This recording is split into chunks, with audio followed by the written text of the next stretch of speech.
আমরা ঈদের পরে অব্যাহত রাখার ইচ্ছা পোষণ করছি। আমাদের সীমাবদ্ধতা আছে, জনবলের সীমাবদ্ধতা আছে, ম্যাজিস্ট্রেটের সীমাবদ্ধতা আছে, ইত্যাদি সমস্ত সীমাবদ্ধতা সত্ত্বেও আমরা মাঝে মধ্যে কিন্তু করি, এগুলা ড্রাইভগুলো করি। লাইফে কোনো কিছুর গ্যারান্টি নেই, তাই ইন্স্যুরেন্স করুন সিটি ব্যাংকে, কারণ ইন্স্যুরেন্স করলে সিটিতে সুরক্ষা পাবেন নিশ্চিন্তে। কিন্তু নিয়মিত করতে হলে যে পরিমাণ জনবল দরকার, সেই পরিমাণ জনবল যদি আমাদের থাকে তাহলে অবশ্যই এটা নিয়মিত করা সম্ভব, এবং নিয়মিত করলে এর সাফল্যটা এটা সাস্টেনেবল হবে। এটার স্থায়ী সমাধানের জন্য যেটা হলো যে আমাদের ঈদের পরেও এই কার্যক্রমটা অব্যাহত রাখতে হবে, এবং আমাদের যে ম্যাজিস্ট্রেট সংখ্যা আছে সেটা অপ্রতুল।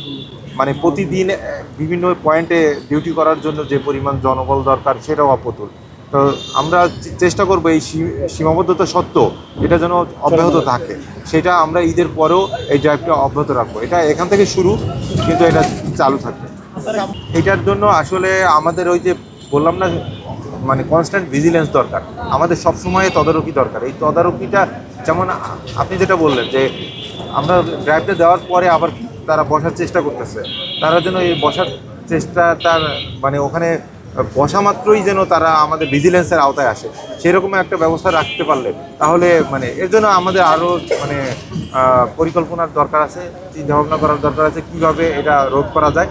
যেমন ট্রাফিক একটা ক্রাইম যদি হয়, তখন ওই যে সিসিটিভি ক্যামেরার আওতায় তারে পেনালাইজ করা যায়, এরকম যদি কোনো একটা সিস্টেম আমরা ডেভেলপ করতে পারি, যে যেই মাত্র তাকে দেখা যাবে যে সে ওখানে অবৈধভাবে স্থাপনার নির্মাণ করে ফেলছে, সাথে সাথে ডিটেক্টেড হবে এবং সেই মাত্র তাকে জরিমানা বা শাস্তির আওতায় আনা হবে। তাই এভাবে আমরা তাদেরকে এটা প্রতিরোধ করতে পারবো।